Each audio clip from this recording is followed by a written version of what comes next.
Bienvenidas, bienvenidos a este nuevo episodio. Hoy comenzamos el apartado 4 del capítulo 2, la curación como liberación del miedo. Hasta ahora hemos estado comprendiendo la separación, el papel de la expiación y el significado del altar interior.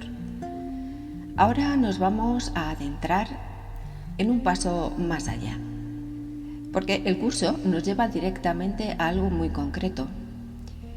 Él nos plantea la pregunta de qué es realmente sanar. En este apartado hoy vamos a descubrir que la curación no tiene que ver solamente con el cuerpo ni con eliminar síntomas y tampoco con controlar lo que ocurre fuera de nosotros. La verdadera curación realmente, lo que nos dice el curso, es mucho más radical. Es la liberación del miedo. Esto cambia nuestra forma de entender la enfermedad, el sufrimiento y la sanación. Vamos con ello. Comenzamos, como siempre, leyendo nuestro apartado, nuestro párrafo de la sección 4. Para aquellos que estáis siguiendo el libro, corresponde a la página 25 y 26. El primer párrafo nos dice así: vamos a hacer ahora hincapié en la curación. El milagro es el medio, la expiación el principio y la curación el resultado. Hablar de una curación milagrosa es combinar impropiamente dos órdenes de realidad diferentes. Una curación no es un milagro. La expiación, el último milagro, es un remedio y cualquier clase de curación es un resultado. Es irrelevante a qué clase de error se aplique la expiación. Toda curación es esencialmente una liberación del miedo. Para poder llevarla a cabo, tú mismo debes estar libre de todo miedo. No entiendes lo que es la curación debido a tu propio miedo. En este párrafo, el curso nos quiere ayudar a encontrar un punto de equilibrio que no siempre es fácil de comprender cuando comenzamos a estudiar el curso. Por un lado, nos dice que solo la mente puede crear, pero inmediatamente después nos va a recordar que eso no significa que el cuerpo sea malo, que sea inútil o que sea un obstáculo espiritual. De hecho, lo que hace es definir el cuerpo como un recurso de aprendizaje. Es decir, una herramienta que forma parte de nuestra experiencia en el mundo. Hay una diferencia muy importante aquí, y es que una herramienta no es la enseñanza en sí misma. Un libro en realidad no es el conocimiento, un mapa no es el viaje en sí. Del mismo modo, el cuerpo no es nuestra verdadera identidad, pero sí que puede servirnos para aprender. Por eso el curso nos dice que es nuestra herramienta de aprendizaje. El problema es que olvidamos esto y empezamos a atribuirle al cuerpo un poder que no tiene en realidad. Creemos que el cuerpo define quiénes somos, cuánto valemos, incluso nuestra capacidad de estar en paz. Entonces es cuando acabamos identificándonos completamente con él. El curso tampoco nos va a invitar al extremo contrario, es decir, no nos dice tampoco que neguemos el cuerpo o que actuemos como si no existiera. De hecho, afirma que eso sería una forma bastante inútil de negación. De hecho, nos comenta el curso que mientras vivimos en este mundo, el cuerpo forma parte de nuestra experiencia y no necesitamos rechazarlo para recordar nuestra naturaleza espiritual. Lo que sí necesitamos es colocarlo en su lugar adecuado. Podríamos también imaginar el cuerpo como un vehículo durante un viaje. No somos el vehículo, pero tampoco podemos hacer el viaje fingiendo que no existe. Podemos cuidarlo, utilizarlo y agradecerle su servicio sin llegar a confundirlo con nuestra verdadera identidad. Y quizá esta sea la enseñanza principal de este párrafo. El cuerpo forma parte del aula, pero la verdadera enseñanza en realidad ocurre en la mente. Ya sabemos que el curso nos insta siempre, continuamente, durante toda su enseñanza, a que todo está ocurriendo en la mente. Es la mente la que crea en realidad. Es la mente la que interpreta, la que da significado y la que finalmente elige entre el miedo o el amor, es decir, los dos sistemas de pensamiento con los que trabajamos en el curso. Cuando comprendemos esto, vamos a dejar de convertir el cuerpo en nuestro amo, en nuestro enemigo. De lo que se trata es de relacionarnos con él de una manera mucho más equilibrada, amable y respetuosa. Pero es también importante que vayamos un poco más lejos en la explicación de este párrafo. El curso no nos está dando una especie de mapa de curación y es muy importante detenernos aquí porque si no entendemos bien la relación entre milagro, expiación y curación, podemos interpretar mal toda la sección completa. El texto dice que el milagro es un medio, que la expiación es el principio y que la curación es el resultado. ¿Esto qué es lo que quiere decir? El curso con esto nos viene a decir que el milagro es el medio porque en realidad es el cambio de percepción. Es decir, el milagro ya sabemos a estas alturas que realmente es un cambio de percepción hacia el mundo que estamos observando. Es, digamos, el instante en el que dejamos de mirar desde el miedo y empezamos a mirar desde el amor. No es un fenómeno espectacular, es decir, ni tampoco es necesariamente algo externo, es una corrección interna de nuestra mirada. La expiación es el principio, nos dice, porque es la verdad que va a sostener ese cambio, la verdad de que la separación nunca ha ocurrido realmente, de que no hemos perdido nuestra unión con el amor, con la unidad, y de que nuestra esencia realmente no ha sido dañada por el error. Por otra parte, tenemos el concepto de la curación, que nos dice en este párrafo que es el resultado. ¿Y por qué es el resultado? Es el resultado porque cuando la percepción se corrige, la mente acepta esa verdad, el miedo empieza a disolverse y es donde el miedo, cuando se disuelve, es cuando da lugar y cuando deja espacio realmente a la curación. Es decir, que la curación es ese cambio de percepción que se está dando en nuestra mente y que nos permite ver la verdad. Por eso el curso también dice que hablar de una curación milagrosa es mezclar dos órdenes de realidad diferentes, dos niveles. Como ya hemos hablado en alguna ocasión de los niveles de la mente, ¿verdad? El milagro pertenece al nivel de la mente, porque lo que ocurre es que corrige nuestra percepción. La curación es, digamos, el efecto de esa corrección.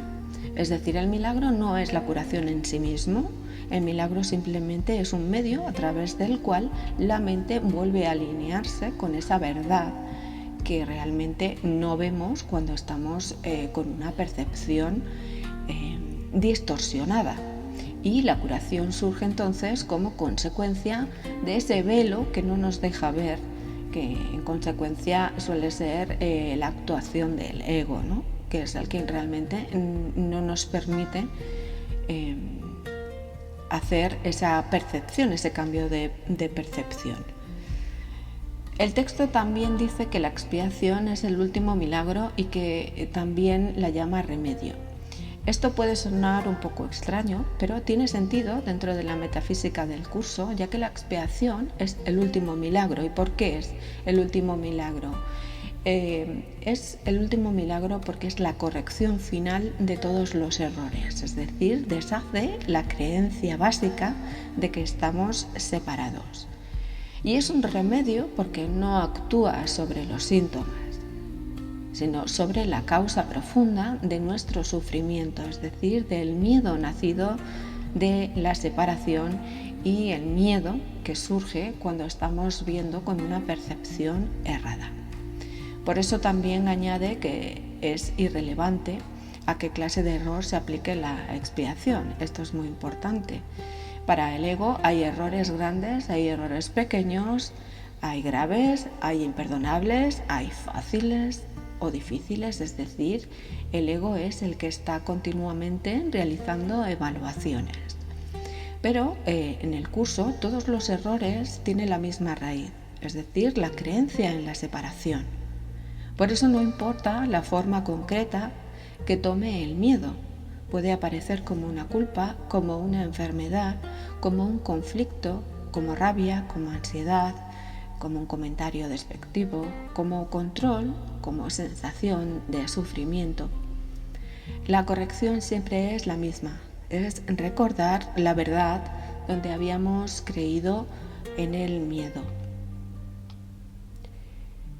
Aquí llegamos a una de las frases centrales del curso de milagros, donde nos dice que toda curación es esencialmente una liberación del miedo.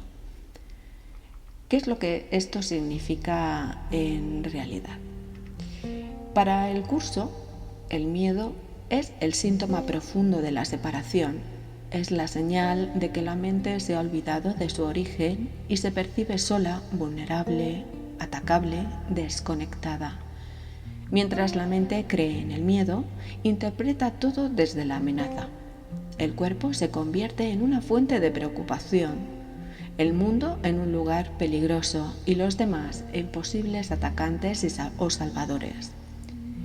Curar entonces no va a significar simplemente quitar un síntoma, significa que nos vamos a liberar de la mente que hace interpretación basada en el miedo. Y cuando la mente deja de ver desde el miedo, entonces es cuando la experiencia cambia. Esto no quiere decir que no haya que cuidar el cuerpo, ni pedir ayuda, ni seguir un tratamiento cuando sea necesario. Lo que quiere decir es que para el curso, la curación profunda no está completa si la mente sigue prestando atención o expresa del miedo. También el texto nos dice que para poder llevarla a cabo, tú mismo debes de estar libre de todo miedo. Esto no significa tampoco que tengas que ser perfecto o perfecta o que nunca puedas sentir miedo. Significa que no puedes sanar desde el mismo sistema de pensamiento que produjo el miedo. Es decir, que no vas a poder ofrecer una verdadera paz si estás actuando desde la angustia, desde la culpa, desde el control, desde la necesidad de salvar a alguien, por ejemplo. Esto es a lo que se refiere cuando dice que los errores hay que corregirlos en los mismos niveles en donde se producen. Esto es, o podemos preguntarnos cómo nos hacemos libres entonces del miedo. El miedo solamente puede ser abolido cuando tomamos la decisión de no luchar contra él, es decir, no negándolo emocionalmente, no fingiendo que no existe, sino cuestionando y dejando de creer que el miedo tiene razón. Cuando dejamos de obedecerlo como si fuera una guía fiable, entonces es cuando pedimos una nueva manera de ver. Y digo pedimos porque en el curso aprendemos a pedir a lo que nos sostiene a todos, ¿no? Que en el curso es el Espíritu Santo, digamos que como siempre hemos dicho desde que empezamos la enseñanza, que es nuestro sabio interno, es nuestra parte de la mente que todavía pertenece a nuestro origen, ¿verdad? A nuestra naturaleza esencial. Por lo tanto, cuando pedimos esta asistencia, ¿no? Al universo, a Dios, al Espíritu Santo, pues es cuando realmente, si pedimos esta manera de ver, es cuando se nos puede dar. Y por eso también el párrafo termina diciendo que no entendemos lo que es la curación debido a nuestro propio miedo. Es muy honesta esta frase porque nos dice que el miedo nos distorsiona incluso nuestra idea de sanar.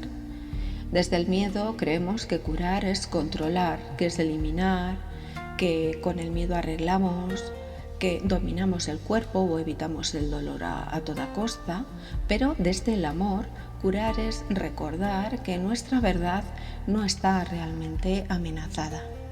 Así que este párrafo nos va a invitar a revisar esta pregunta fundamental: si estamos buscando curación desde el miedo o si estamos permitiendo que el miedo sea sanado. Y una forma de identificar si estamos pidiendo bien, si estamos trabajando con un sistema de pensamiento errado o un sistema de pensamiento recto o correcto desde el amor, es observar nuestro cuerpo. Cuando sentimos una emoción que realmente nos produce rechazo, incomodidad o sufrimiento, ahí ya tenemos la brújula de que estamos actuando con nuestro pensamiento, con nuestra mente errada, o que de alguna forma no estamos en coherencia, en linealidad con lo que pensamos y con lo que sentimos. Vamos con el segundo párrafo, que dice así: un paso importante en el plan de la expiación es deshacer el error en todos los niveles. La enfermedad o mentalidad no recta es el resultado de una confusión de niveles, pues siempre comporta la creencia de que lo que está mal en un nivel puede afectar adversamente a otro. Nos hemos referido a los milagros como un medio de corregir la confusión de niveles, ya que todos los errores tienen que corregirse en el mismo nivel en el que ocurrieron. Solo la mente puede errar. El cuerpo solo puede actuar equivocadamente cuando está respondiendo a un pensamiento falso. El cuerpo no puede crear, y la creencia de que puede, error básico, da lugar a todos los síntomas físicos. Las enfermedades físicas implican la creencia en la magia. La distorsión que dio lugar a la magia se basa en la creencia de que existe una capacidad creadora en la materia que la mente no puede controlar. Este error puede manifestarse de dos formas. Se puede creer que la mente puede crear falsamente en el cuerpo, o que el cuerpo puede crear falsamente en la mente. Cuando se comprende que la mente, el único nivel de creación, no puede crear más allá de sí misma, ninguno de estos dos tipos de confusión tiene por qué producirse. Bien, vamos a explicar este párrafo porque tiene conceptos palabras bastante corrientes, sin embargo tienen un significado bastante específico y muy metafórico. La primera de las palabras es que solo la mente puede errar. ¿Por qué dice esto el curso? El curso nos dice que un error no es una acción equivocada, un error es una percepción equivocada. El error original es haber creído que estamos realmente separados del amor, separados de Dios o separados de nuestra verdadera naturaleza, como quieras entenderlo tú. Ese es realmente el error. Y esa creencia solamente puede producirse en la mente. El cuerpo por sí mismo no puede crear nada, ni siquiera tampoco puede enfermar. Esto es algo que a mucha gente, a muchos estudiantes nos llamaba la atención. Al principio, a mí cuando estudiaba un curso de milagros me llamaba mucho la atención este aspecto, ¿no? Y además siendo enfermera, ¿no? Que nosotros en este paradigma de salud que tenemos, pues vemos el cuerpo pues como un símbolo que es capaz de enfermar. Sin embargo, desde el curso esto no es así. El error entonces original es haber creído que estamos separados del amor y que el cuerpo pues que se puede enfermar solo, y esto no es así. El cuerpo no puede crear nada, no puede enfermar, no puede interpretar, no puede juzgar, no puede fabricar significados, y por eso solamente la mente es la que realmente puede hacer todo eso. También aparece el concepto del pensamiento falso. Un pensamiento falso no es simplemente una idea incorrecta. En cualquier pensamiento que esté basado en la separación es lo que podríamos decir que es un pensamiento erróneo, un pensamiento falso. Por ejemplo, estoy sola o no tengo apoyo, no soy suficiente, tengo que defenderme o tengo que hacer esto de esta forma o no consigo pareja, no sé, el amor de mi vida puedo perderlo, soy una víctima, ¿por qué me ha pasado a mí esta enfermedad? Este tipo de pensamientos. Para el curso, todos estos pensamientos son falsos porque nacen de una percepción que está separada de la realidad.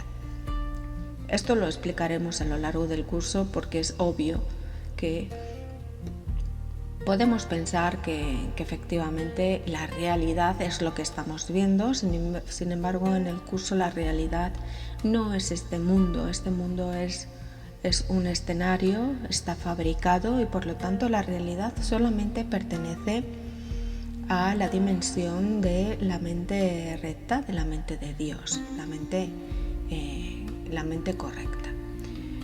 También encontramos una palabra que es fundamental en el curso, que es crear, y hay que entenderla con mucho cuidado porque el curso no utiliza crear como nosotros lo hacemos normalmente. Para nosotros crear puede ser escribir un libro, o puede ser crear un podcast, o puede ser crear un cuadro, o puede ser crear o fundar una empresa. ¿Sí? Para el cuerpo, crear significa extender lo que Dios es. Es decir, extender el amor, extender la verdad, extender la unidad. Y eso lo dice porque solamente la mente puede crear, ¿sí? Porque la creación pertenece al ámbito del espíritu y de la conciencia, no al de la materia. Llegamos también a una palabra muy importante que es la de extender. Mientras que el ego proyecta, haremos un episodio solamente para la metafísica del curso, que es la que realmente explica o podemos ordenar estos conceptos de una forma más gráfica para poderla comprender desde nuestra psique, que lo necesita comprender, ¿verdad? Y necesita entenderlo.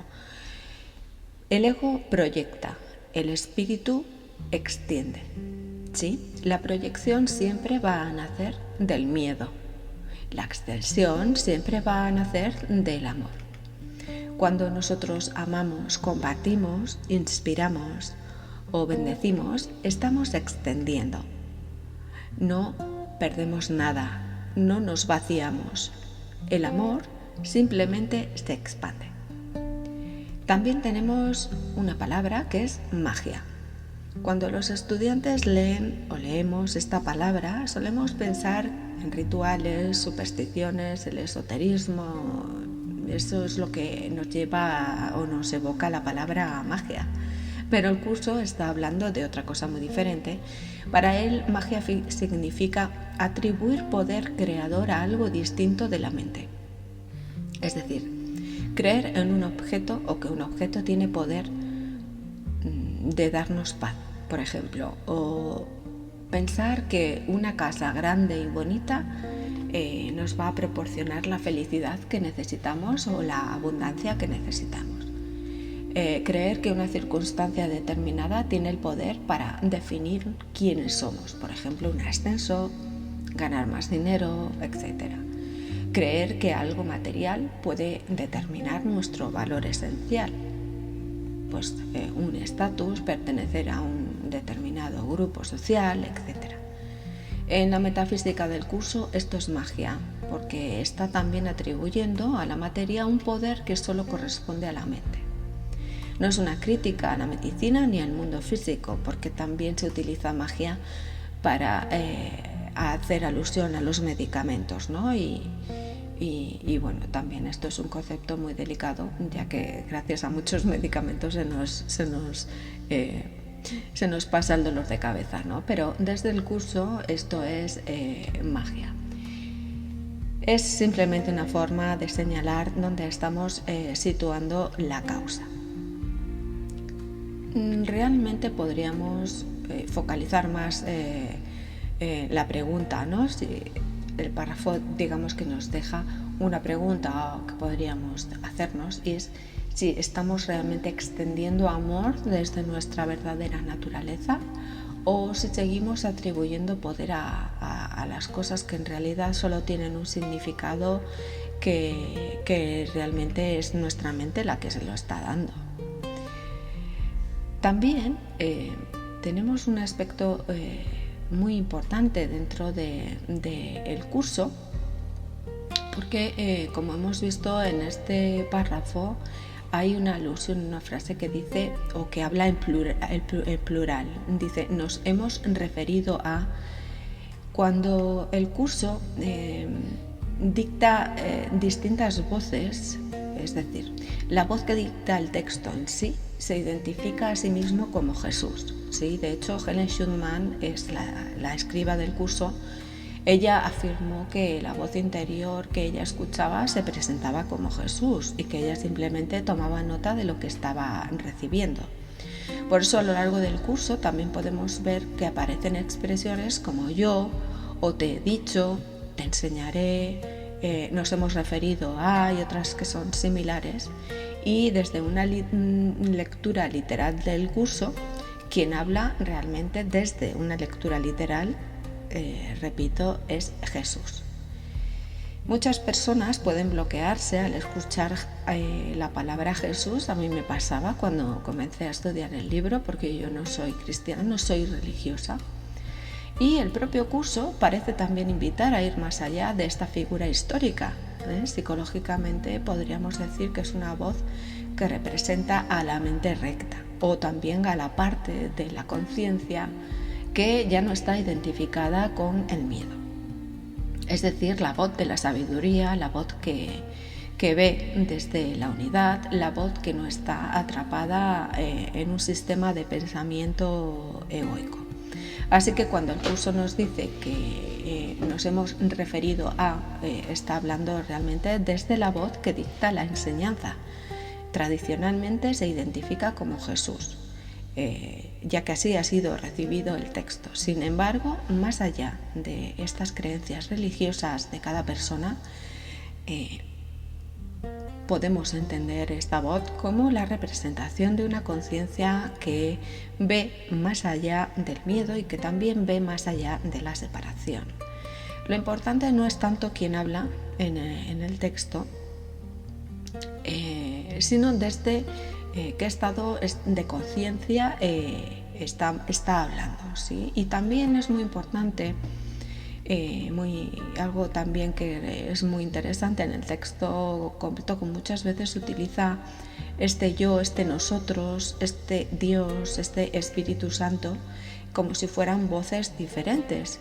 Esto genera también mucha confusión, como ya he dicho.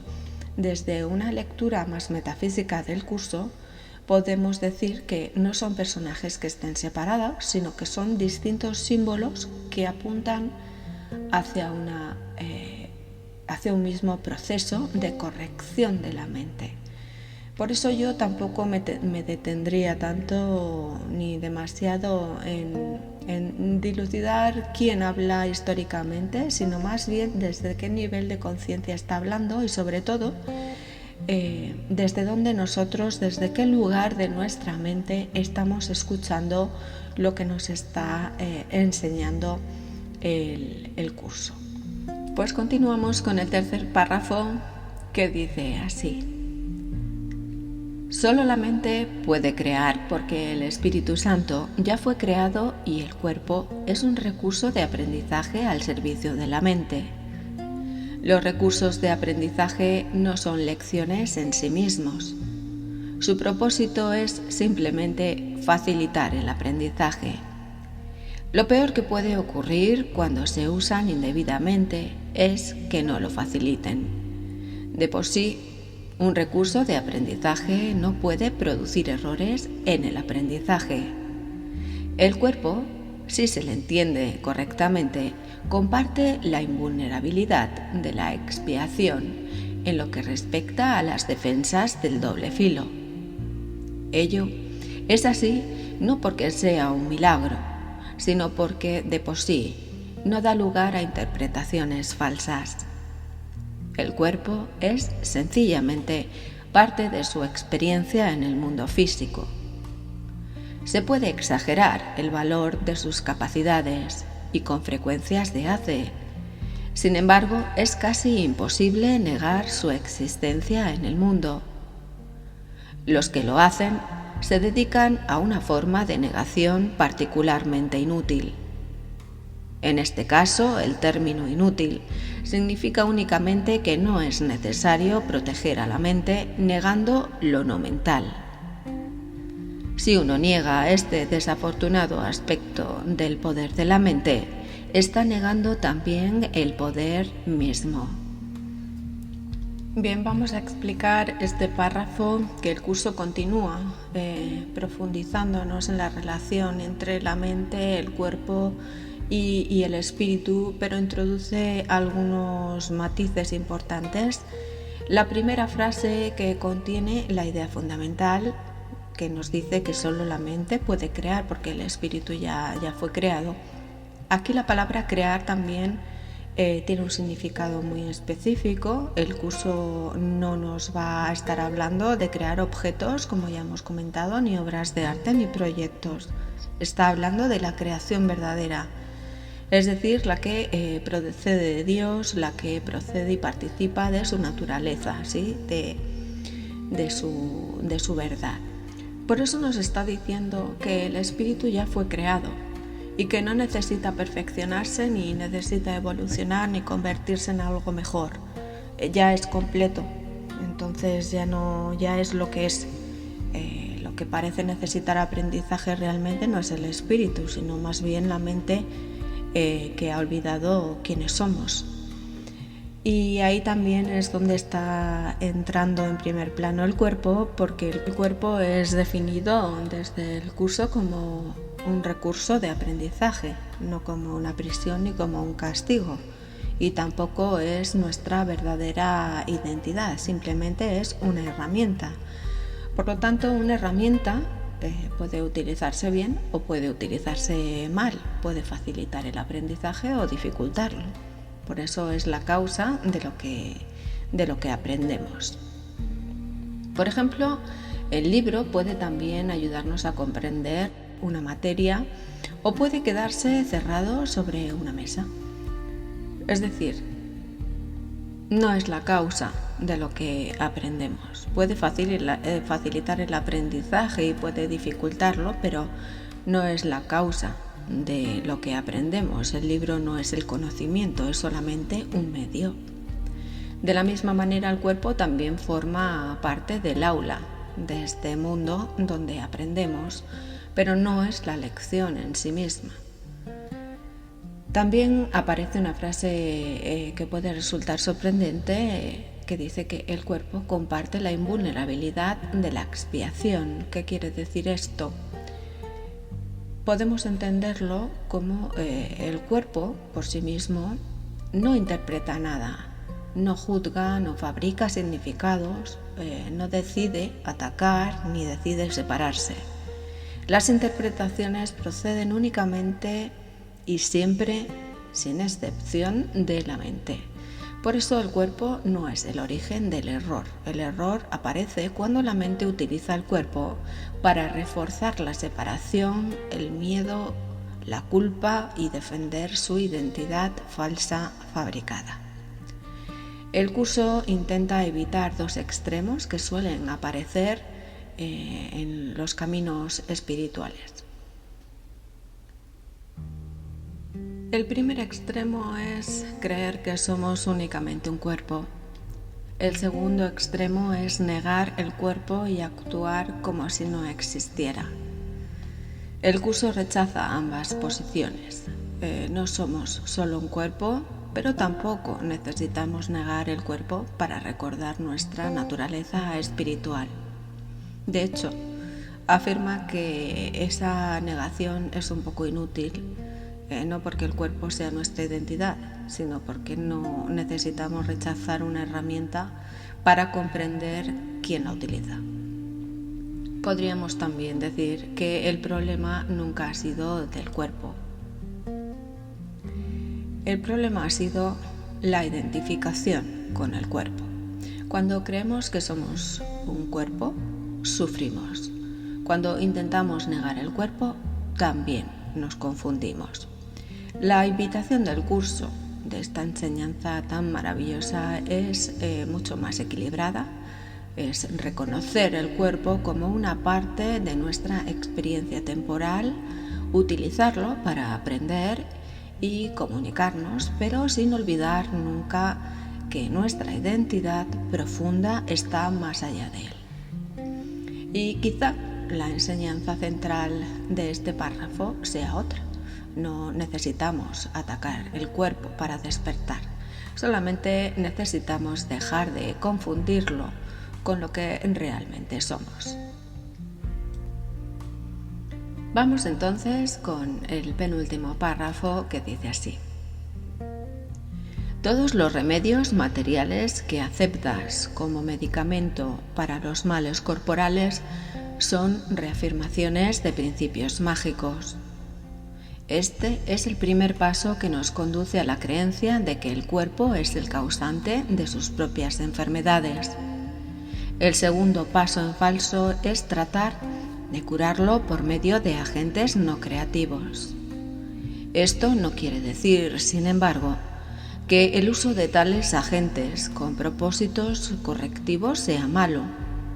A veces, la enfermedad tiene tan aprisionada a la mente que temporalmente le impide a la persona tener acceso a la expiación. En este caso, tal vez sea prudente usar un enfoque conciliatorio entre el cuerpo y la mente, en el que a algo externo se le adjudica temporalmente la creencia de que puede curar.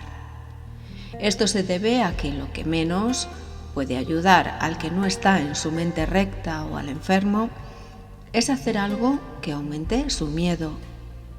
De por sí, ya se encuentra en un estado debilitado debido a este. Exponerle prematuramente a un milagro podría precipitarle el pánico, lo cual es muy probable que ocurra en aquellos casos en que la percepción invertida ha dado lugar a la creencia de que los milagros son algo temible. Este párrafo suele generar muchas dudas porque al principio parece que el curso está cuestionando todos los tratamientos físicos, ¿no? Y los tratamientos médicos. Sin embargo, si seguimos leyendo con atención, vemos que no es solo lo que está diciendo. Cuando afirma que los remedios materiales son afirmaciones de principios mágicos, debemos recordar algo que ya vimos anteriormente.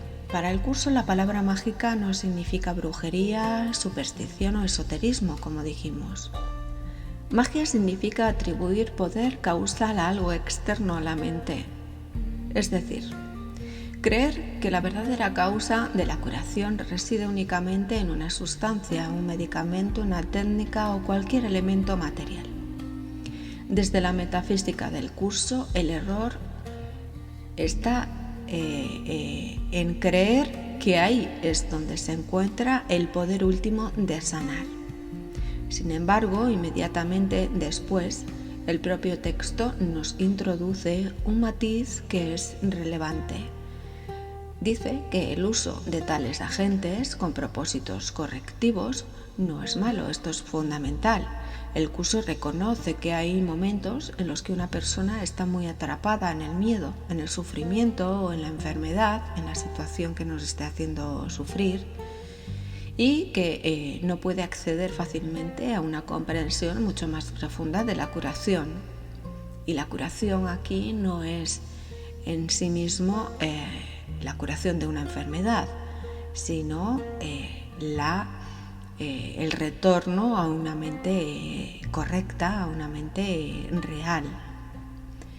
El curso, en estos casos, utiliza un medicamento, un tratamiento o cualquier ayuda externa como que puede ser algo completamente apropiado.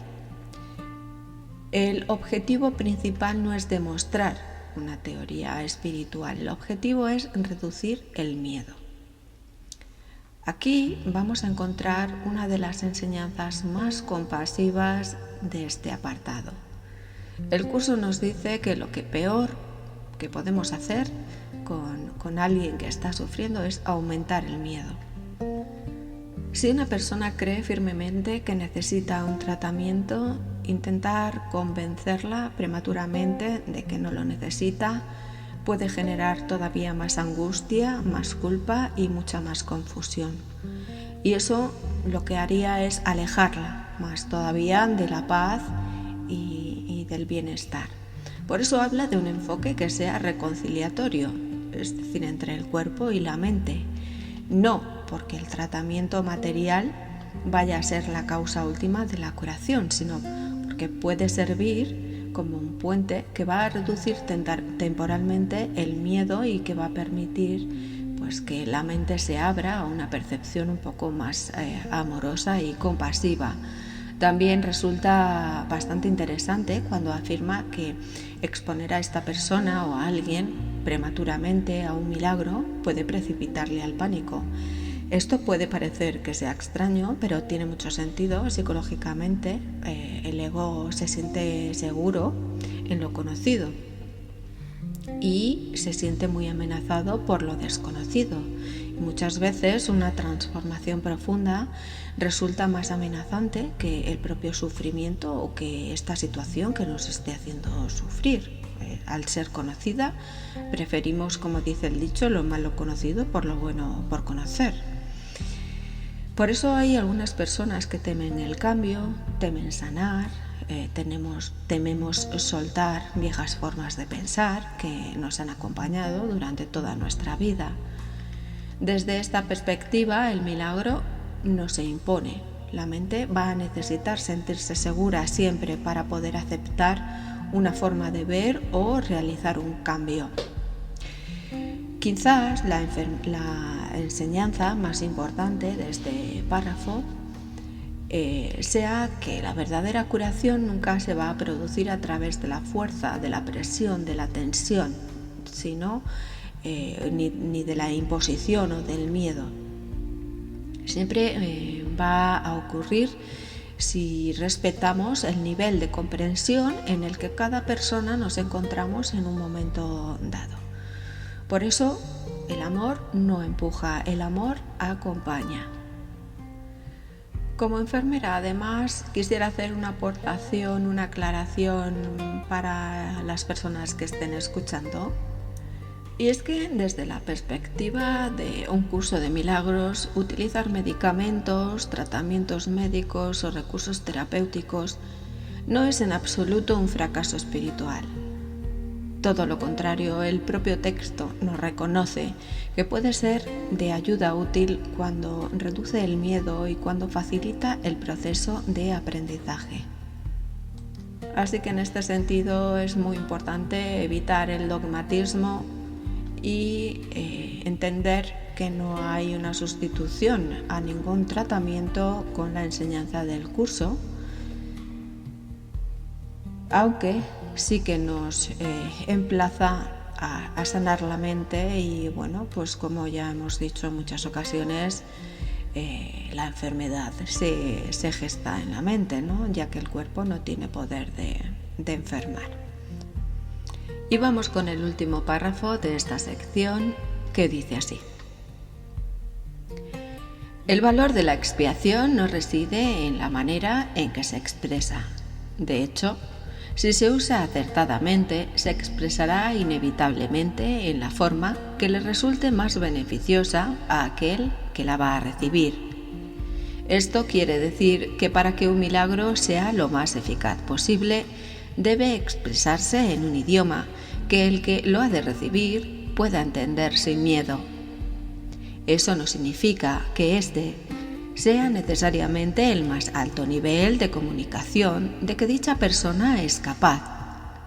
Significa, no obstante, que ese es el más alto nivel de comunicación de que es capaz ahora. El propósito del milagro es elevar el nivel de comunicación, no reducirlo mediante un aumento del miedo.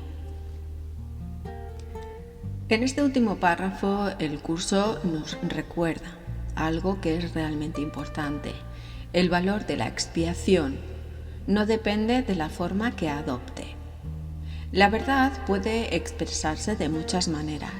Puede llegar a través de una conversación, de una terapia, de un libro, de una oración, de un podcast, de una experiencia de vida o incluso de un simple gesto de amabilidad. Lo importante no es la forma, lo importante es que ayude a deshacer el miedo a la persona. Por eso el texto nos va a decir que un milagro debe expresarse en un lenguaje que la persona pueda comprender sin miedo. Y esto encierra una enorme sabiduría. Muchas veces creemos que ayudar consiste en decir la verdad más elevada que conocemos, pero realmente el curso parece sugerir algo bastante diferente. Y es que no toda verdad puede ser escuchada en cualquier momento. No siempre estamos preparados para ver una verdad, para escuchar una verdad, para hacer un cambio. En realidad no es porque la persona seamos incapaces en esos momentos de comprenderla, sino porque quizá todavía no es el momento, no estamos preparados para recibir sin temor. Por eso el milagro siempre va a respetar ese punto en el que se encuentra quien lo recibe. El milagro no va a intentar forzar, no va a intentar convencer, no va a intentar impresionar en absoluto, simplemente va a ofrecer aquello que puede ser aceptado ahora. Tampoco quiere decir que rebajemos la verdad. Lo que quiere decir es que traduzcamos esa verdad. ¿Y qué significa traducir esa verdad? Significa expresarla en una manera que pueda ser recibida. De hecho, podemos verlo continuamente en nuestra vida cotidiana. No hablamos igual a un niño que a un adulto. No explicamos una pérdida reciente igual que una herida que lleva años cicatrizando. Tampoco vamos a acompañar a una persona aterrorizada del mismo modo que a alguien que ya ha comenzado a recuperar la confianza. Es decir, el amor siempre encuentra el lenguaje adecuado. Y quizá esto sea precisamente lo que el curso llama milagro. Una comunicación que disminuye el miedo y aumenta la comprensión. El propósito del milagro no es demostrar que tenemos razón, es elevar el nivel de comunicación, es ayudar a que la mente pueda abrirse un poco más al amor, un poco menos al miedo. Y cada vez que esto ocurre, por pequeño que parezca, algo ha sido sanado. Por eso también uno de los principios del curso de milagros nos dice que no somos realmente conscientes cuando hacemos un milagro, cuando llevamos a cabo un milagro, sin que lo sepamos, sin que seamos realmente conscientes de cuál es su alcance, ¿no? Porque muchas veces hacer un cambio de percepción hacia cómo vemos al otro, su situación o lo que está diciendo desde una perspectiva más correctiva y libre de ego, puede realmente, aparte de que es una corrección, puede generar cambios realmente importantes en la otra persona y no somos realmente conscientes de que eso ha sido así. Fíjate qué bonito es el cierre que deja este párrafo para lo que es toda la sección. La sección comenzó diciendo que toda curación es esencialmente una liberación del miedo. Y termina diciendo que el propósito del milagro es elevar la comunicación, no aumentar el miedo. Es como si el capítulo hubiera trazado un círculo completo.